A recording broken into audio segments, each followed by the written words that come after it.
നമ്മുടെ പറമ്പിൻ്റെ അവസ്ഥ ഇപ്പോൾ ഇങ്ങനെയാണേ. ആകെ അലങ്കോലമായിട്ട് നിറയെ പുല്ലൊക്കെ പിടിച്ച് നമുക്ക് പോകാൻ പോലും പറ്റാത്ത അവസ്ഥയിൽ കിടന്നിരുന്ന സ്ഥലമാണേ. നമ്മളതൊക്കെ ക്ലീൻ ചെയ്ത് ഇപ്പോൾ ഇവിടെ വീഡ് മാറ്റൊക്കെ മേടിച്ചിട്ടിട്ടുണ്ട്. ഇങ്ങനെ നമ്മൾ വീഡ് മാറ്റ് ഇടുവാണെങ്കിൽ ഇവിടെ ഇങ്ങനെ പുല്ല് പിടിക്കില്ല കേട്ടോ. നമ്മുടെ ചാമ്പയുടെ അടുത്തേക്ക് നമുക്ക് പോകാൻ പറ്റുമേ. ഈ പ്രാവശ്യം കായ്ച്ച ചാമ്പയുടെ അവസ്ഥയാണിത്. ഇഷ്ടംപോലെ കായ്ച്ചിട്ടുണ്ട്. ചൂട് കൂടുതലായതുകൊണ്ട് കുറേയൊക്കെ താഴെ വീണ് പോയിട്ടുണ്ട്. എന്നാലും ഇഷ്ടംപോലെ ഉണ്ട് കേട്ടോ.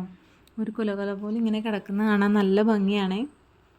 ഇത് ആപ്പിൾ ചാമ്പയാണ്. ശരിക്കും ഇത് പഴുത്ത് കഴിഞ്ഞിട്ടുണ്ടെങ്കിൽ നല്ല ടേസ്റ്റാണ് കേട്ടോ കഴിക്കാനായിട്ട്.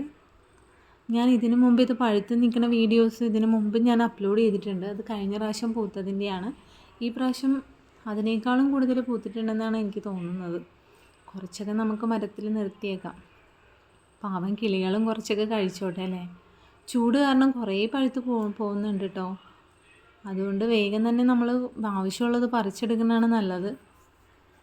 നോക്കാം. നിങ്ങൾക്ക് എൻ്റെ വീഡിയോ ഇഷ്ടമായാൽ ലൈക്ക് ചെയ്യണേ.